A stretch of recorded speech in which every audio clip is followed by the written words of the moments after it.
नमस्कार, जय हिंद, जय भारत दोस्तों। स्वागत है आप सबका एक बार फिर से आपके अपने चैनल स्काई स्पीक्स पर। तो आज बात करेंगे वृश्चिक लगन के लिए मई 2022 कैसा रहेगा।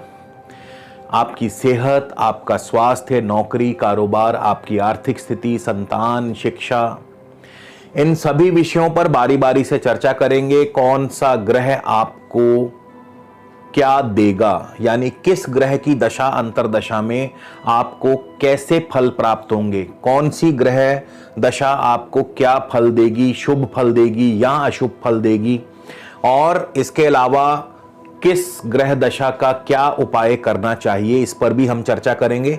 तो वीडियो को शुरू से लेकर अंत तक जरूर देखिएगा दोस्तों। इसके अलावा यदि आप मुझसे किसी भी प्रकार का निजी ज्योतिषीय परामर्श लेना चाहते हैं, स्क्रीन पर दोस्तों मेरा व्हाट्सएप नंबर दिया है। इस नंबर पर व्हाट्सएप के माध्यम से आप मुझे कंसल्टेशन या फिर परामर्श टाइप करके, लिख करके मैसेज कर दीजिए। इसके उत्तर में आपको आगे की पूरी प्रक्रिया व जानकारी भेज दी जाएगी। उसके पश्चात आप चाहें तो अपना अपॉइंटमेंट बुक करवा सकते हैं, शुल्क लागू रहेंगे। इसके अलावा हमारी वेबसाइट है www.skyspeaks.in। आप हमारी वेबसाइट के माध्यम से भी अपना अपॉइंटमेंट बुक करवा सकते हैं। और ये जो गोचर फल है ये लगन पर आधारित है, कृपया इसे अपनी लग्न राशि से देखिएगा। और सबसे पहले जानते हैं आपकी ग्रहों की चाल कैसी है। मंगल शनि आपके चौथे भाव में है। 17 मई को मंगल पंचम भाव में चले जाएंगे। गुरु और शुक्र वहां पहले से मौजूद है। मंगल गुरु शुक्र का युति योग बनेगा। बृहस्पति अपनी उच्च राशि में, अपनी स्वराशि में है। शुक्र अपनी उच्च राशि में है। इसके बाद शुक्र 23 मई को चले जाएंगे छठे भाव में, जहां सूर्य राहु होंगे। सूर्य राहु का ग्रहण योग छठे भाव में, लेकिन सूर्य 14 मई को ही सप्तम भाव वृषभ राशि में बुध के साथ युति योग बनाएंगे। बुध उस दौरान वक्र होंगे। 10 मई को बुध वक्री हो जाएंगे। और केतु आपके 12वें स्थान में है, तुला राशि में। सबसे पहले सेहत और स्वास्थ्य की बात कर ली जाए। इसके लिए हमेशा लगन को प्रमुखता से देखा जाता है कि लगन आपका कैसा है, लगन आपको क्या फल देगा। तो लगन पर शनि और गुरु की दृष्टि है। गुरु की दृष्टि शुभ मानी जाएगी, सेहत के लिए अनुकूल मानी जाएगी। इसके अलावा मंगल जो कि लग्नेश है, मंगल की पोजीशन चेक की जाएगी। मंगल कहां है, क्या कर रहे हैं, किस नक्षत्र में है, और मंगल की दशा अंतरदशा आपको क्या और कैसा फल प्रदान करेगी। तो मंगल की बात कर रहे हैं तो मंगल की दशा अंतरदशा जिनको भी इस समय वर्तमान में चल रही है, मंगल आपके चौथे भाव में है। मंगल पूर्वा भाद्रपद नक्षत्र में 3 मई को प्रवेश करेंगे, जिसके स्वामी देवगुरु बृहस्पति हैं, जो कि पंचम भाव में है। अब यहां पे जिनको मंगल की दशा है तो सेहत और स्वास्थ्य बहुत ही बढ़िया रहेगा। यानी कि सेहत, यदि पहले से कोई सेहत में दिक्कत या परेशानी थी तो उसमें सुधार होगा। इसके अलावा संतान पक्ष की तरफ से बहुत अच्छा रहेगा। संतान सुख की प्राप्ति होगी, संतान की तरक्की, संतान की वृद्धि होगी। आर्थिक स्थिति बढ़िया रहेगी मंगल की दशा में। कुटुंब में बहुत अच्छा, मतलब कुटुंबी जनों के साथ बड़ा सौहार्दपूर्ण वातावरण रहेगा। 21 मई को मंगल चले जाएंगे उत्तरा भाद्रपद नक्षत्र में, शनि का नक्षत्र है, और तब तक मंगल पंचम भाव में प्रवेश कर चुके होंगे।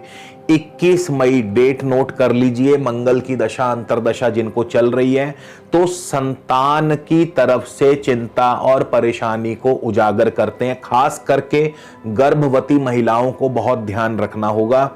तो एक तो ये पक्ष हो गया। दूसरा, शनि के नक्षत्र में चले जाएंगे। शनि चौथे भाव में बैठे हैं तो जमीन जायदाद के कार्यों से लाभ मिलेगा।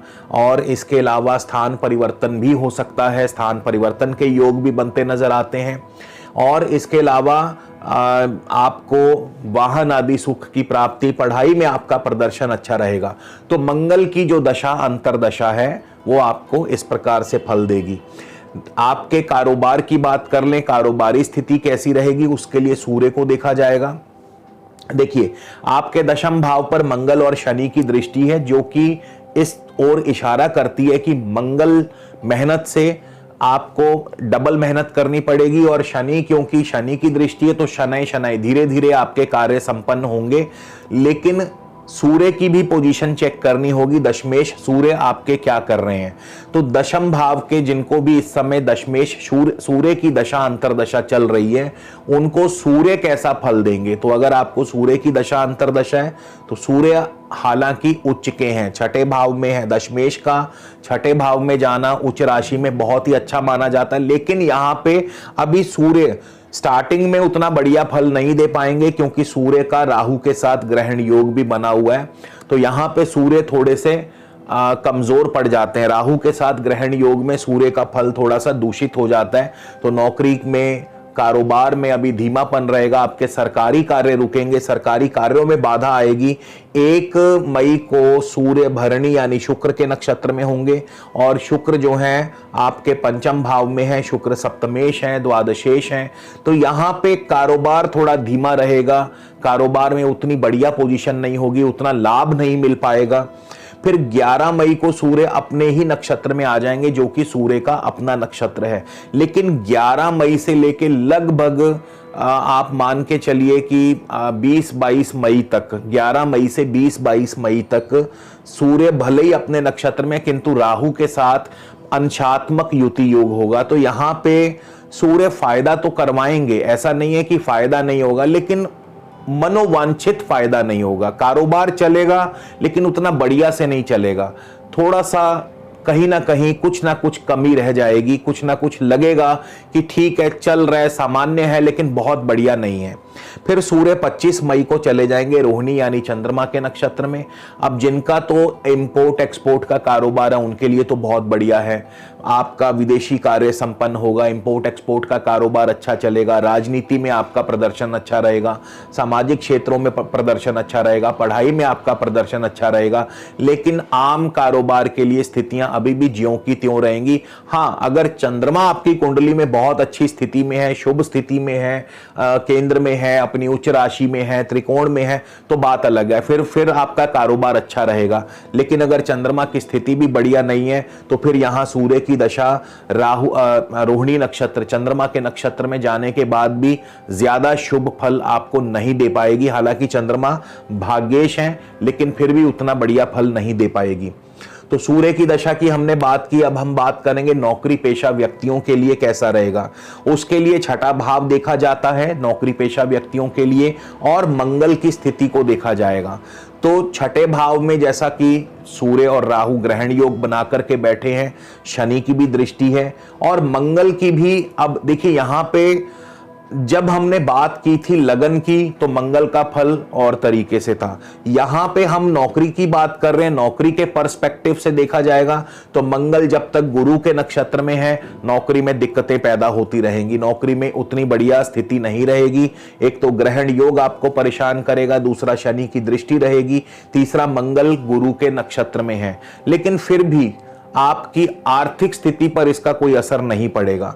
हाँ, 21 को मंगल उत्तरा भाद्र शनि के नक्षत्र में जाएंगे तो पराक्रम से कार्य बनेंगे। जब तक सूर्य राहु का ग्रहण योग का प्रभाव भी कम होना शुरू हो जाएगा तो धीरे धीरे आपकी नौकरी में जो आपका कार्य क्षेत्र है उसमें आपके कार्य सिद्ध होने लगेंगे, कार्य सफल होने लगेंगे, और धीरे धीरे ग्रहण का प्रभाव भी कम होता चला जाएगा। इसके बाद आपकी फाइनेंस की आर्थिक स्थिति की बात करें तो धनेश और लाभेश दोनों को चेक किया जाएगा। धनेश आपके बृहस्पति है, धन भाव के स्वामी बृहस्पति है, पंचम भाव में बैठे हैं, और बृहस्पति जो हैं इस समय शनि के नक्षत्र में है। तो यहाँ पे बृहस्पति स्वयं धनेश होकर के पंचम भाव में अचानक धन लाभ, शेयर मार्केट से धन लाभ तो करवाते ही हैं, लेकिन साथ ही साथ जमीन जायदाद के कार्यों से भी आपको धन लाभ होगा। आपको छोटी मोटी यात्राओं के माध्यम से, agency, brokerage, information technology, media, print media, press media और ऐसे क्षेत्रों से, मित्रों के सहयोग से, भाई बंधुओं के सहयोग से आपको धन लाभ होगा। वहीं दूसरी तरफ लाभेश बृहस्पति की दशा अंतरदशा की बात करें तो लाभेश बुध की दशा अंतरदशा की बात करें कि बुध की दशा अंतरदशा कैसा फल देगी, तो जिनको भी बुध की दशा अंतरदशा चल रही है, 1 मई को बुध कृतिका यानी सूर्य के नक्षत्र में होंगे। सूर्य पर ग्रहण लगा हुआ है तो सूर्य के नक्षत्र में होकर के भी उतना बढ़िया फल नहीं मिल पाएगा। काम चलेंगे, व्यापार चलेगा और लाभ होगा, लेकिन मनोवांछित लाभ नहीं होगा, थोड़ा कम होगा। फिर 6 मई को बुध चले जाएंगे रोहिणी नक्षत्र, चंद्रमा के नक्षत्र में। चंद्रमा आपके भाग्य भाव के स्वामी हैं, तो इंपोर्ट एक्सपोर्ट का कारोबार अच्छा चलेगा, पढ़ाई में आपका प्रदर्शन अच्छा रहेगा। 10 मई को बुध रेट्रो हो जाएंगे, वापस 14 मई को बुध कृतिका नक्षत्र में आ जाएंगे। तो यहाँ पे बुध जब कृतिका नक्षत्र में आएंगे 14 मई को, तो स्थितियों में धीरे धीरे सुधार होगा। जैसे जैसे सूर्य राहु से दूर होते चले जाएंगे और जैसे जैसे दिन आगे बढ़ेंगे, 14 से 15 मई, 16 मई, 17 मई, तो 20-22 मई के बाद जाकर के आपको जो है कारोबार भी अच्छा चलेगा और आर्थिक स्थिति भी आपकी मजबूत होगी। ये बात कर रहे हैं बुध की दशा अंतरदशा की। और पढ़ाई की बात कर लें, शिक्षा की बात कर लें, तो शनि को देखा जाएगा, एकेडमिक क्वालिफिकेशन, और बृहस्पति को भी देखा जाएगा। तो यहाँ पे शनि अपनी राशि में है, शनि धनिष्ठा मंगल के नक्षत्र में है, यानी मेहनत से पढ़ाई में आपका प्रदर्शन बहुत अच्छा रहेगा, प्रतियोगी परीक्षाओं में आपका प्रदर्शन बहुत अच्छा रहेगा। उसके अलावा पंचमेश गुरु भी शनि के ही नक्षत्र में है, तो टेक्निकल क्षेत्र में, पढ़ाई में आपका प्रदर्शन अच्छा रहेगा। पढ़ाई में इस बार कोई दिक्कत परेशानी नहीं आनी चाहिए। लेकिन संतान की बात करें तो पंचमेश गुरु एक बार फिर चेक करेंगे। अब यहाँ पे जिनको तो गुरु की दशा अंतरदशा है, पंचमेश गुरु की दशा अंतरदशा है, उनके लिए संतान सुख में या संतान की तरफ से दिक्कत परेशानी रहेगी। क्यों? क्योंकि गुरु शनि के नक्षत्र में है, शनि चौथे भाव में है। तो यहाँ पे गुरु की दशा संतान के लिए उतनी बढ़िया नहीं है। खास करके गर्भवती महिलाओं को थोड़ा ध्यान रखना होगा। जब तक गुरु शनि के नक्षत्र में है तब तक ये दिक्कत परेशानी बनी रहेगी। इसके बाद आपके पारिवारिक जीवन, पारिवारिक सुख की बात करें तो सप्तम भाव पर विचार किया जाएगा। मंगल की दृष्टि रहेगी सप्तम भाव पर, बुध भी यहाँ बैठे हैं, सूर्य भी 14 मई को आ जाएंगे सप्तम भाव में। लेकिन उससे इंपॉर्टेंट है शुक्र, कि शुक्र जो सप्तमेश है, शुक्र की पोजीशन क्या कहती है, शुक्र की दशा अंतरदशा आपको क्या और कैसा फल देगी, खास करके दाम्पत्य के लिए। तो 1 मई को शुक्र जो है उत्तरा भाद्रपद शनि के नक्षत्र में होंगे, और यहाँ पे शुक्र जो शनि के नक्षत्र में है, शनि आपके चौथे भाव में है, तो दाम्पत्य के लिए उतना बढ़िया नहीं है। हालांकि आम पारिवारिक सुख बना रहेगा, लेकिन कहीं ना कहीं जो आपके पार्टनर हैं, जीवन साथी हैं, उनके साथ थोड़े से मतभेद रहेंगे। फिर 12 मई को शुक्र चले जाएंगे रेवती बुध के नक्षत्र में, और बुध जो हैं उस समय वक्री होकर के सप्तम भाव में पड़े होंगे। तो यहाँ पे भी बुध क्योंकि सप्तम भाव में वक्र हैं, तो यहाँ पे आपके लिए दिक्कतें खड़ी करते हैं। बहुत अधिक दिक्कतें नहीं, लेकिन हाँ आपस में थोड़ा बहुत तालमेल अनबन हो सकती है, नोक झोंक हो सकती है। फिर 23 मई को शुक्र चले जाएंगे अश्वनी केतु के नक्षत्र में। केतु शुक्र की राशि में ही है, लेकिन 12वें स्थान में है, तो 12वां स्थान भी दाम्पत्य के लिए बढ़िया नहीं है। तो ये जो महीना रहेगा, मई का जो महीना रहेगा, आपके दाम्पत्य के लिए उतना बढ़िया नहीं दिख रहा है। एक तो बुध सप्तम भाव में वक्री होंगे, दूसरा सूर्य राहु का ग्रहण योग, तीसरा शुक्र का ऐसे नक्षत्रों में भ्रमण जो कि दाम्पत्य के लिए बढ़िया नहीं है। तो शुक्र की दशा अंतरदशा में दाम्पत्य में थोड़ी सी दिक्कत परेशानी रहेगी। भाग्य की बात करें तो चंद्रमा भाग्य भाव के स्वामी हैं। अब चंद्रमा की पोजीशन आपकी कुंडली में कैसी है, उसी से भाग्य की जो है फाइनल स्थिति पता चलती है। वैसे नवम भाव पर गुरु की दृष्टि है, मंगल की दृष्टि है, निसंदेह भाग्य भाव आपका स्ट्रांग है, प्रबल है। लेकिन चंद्रमा अगर आपकी कुंडली में शुभ है तो ही भाग्य का पूर्ण फल आपको मिल पाएगा, भाग्य आपका साथ देगा। उदाहरण के लिए चंद्रमा यदि आपके केंद्र में है, उच्च राशि में है, या त्रिकोण भावों में है, या अपनी स्वराशि भाग्य भाव में है, तो निसंदेह आपको लाभ मिलेगा, नहीं तो फिर भाग्य उतना बढ़िया से आपका साथ नहीं दे पाएगा। इसके बाद हमारे पास राहु और केतु की दशा अंतरदशा की बात कर लें तो राहु आपके छठे भाव में, लेकिन सूर्य के साथ ग्रहण योग लगाएंगे। तो ये महीना थोड़ा सा नौकरी पेशा व्यक्तियों के लिए राहु दिक्कत कर सकते हैं, क्योंकि छठे भाव में है। रोग, ऋण और शत्रु पैदा कर सकते हैं, सरकारी कार्यों में विघ्न और बाधा पैदा कर सकते हैं। लेकिन जैसे ही सूर्य और राहु का डिफरेंस बढ़ता जाएगा, डिग्री वाइज सूर्य राहु से दूर होते चले जाएंगे, तो उतना ही बढ़िया राहु नौकरी के लिए, यानी 20-22 मई के बाद आपको जो ग्रहण योग का प्रभाव है वो धीरे धीरे कम होता जाएगा और नौकरी में सब प्रकार की दिक्कतें और परेशानियां जो है वो स्वतः ही दूर होती चली जाएंगी। आपके कार्य अपने आप से बनने शुरू हो जाएंगे और लाभ मिलना, आर्थिक उन्नति दोबारा से वापस आपको मिलनी शुरू हो जाएगी। केतु की दशा अंतरदशा की बात कर ले, केतु कैसा फल देंगे, तो केतु आपके 12वें स्थान में है, केतु शुक्र की राशि में है। अब देखिए यहां पे केतु शुक्र की राशि में है और शुक्र उच्च के होकर के पंचम भाव में है, तो केतु की दशा अंतरदशा में दांपत्य सुख बहुत बढ़िया रहेगा, इसमें कोई दो राय नहीं है।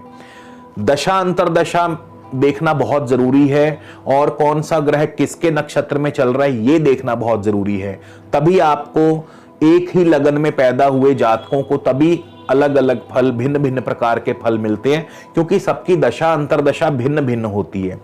तो केतु क्योंकि शुक्र की राशि में, शुक्र पंचम भाव में है, तो एक तो आपके प्रेम संबंध यानी लव लाइफ बहुत बढ़िया रहेगी, शेयर मार्केट से आपको बहुत अच्छा लाभ होगा, संतान की तरफ से आपको बढ़िया लाभ होगा, कारोबार आपका अच्छा चलेगा, कारोबार में निवेश भी आपका बढ़ेगा और आपका दांपत्य सुख भी बढ़िया रहेगा।